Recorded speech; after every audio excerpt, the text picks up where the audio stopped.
సైన్యములకు అధిపతియగు ఇజ్రాయేలు దేవుడగు యెహోవా ఇలాగు సెలవిచ్చుచున్నాడు, మీ దహన బలులను మీ బలులను కలిపి మాంసము భక్షించుడి అని. ఇర్మియా 7వ అధ్యాయము 21వ వచనం ద్వారా దేవుడు ఇక్కడ మనతో మాట్లాడుతున్నాడు.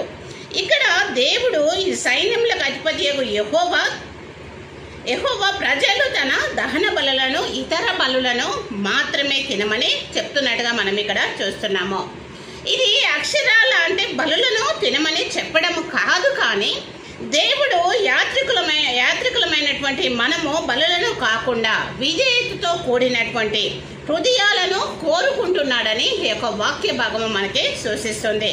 ప్రజలు దేవుని వాక్యానికి విధేయత చూపకుండా కేవలము బలుల పైన, వారు అర్పించేటువంటి బలుల పైన వారి యొక్క ఆలోచన పెట్టి ఉన్నారు కనుక హృదయము సమర్పించడం అనేది ఇది ఇక్కడ దేవుని యొక్క వాక్యము సూచిస్తుంది.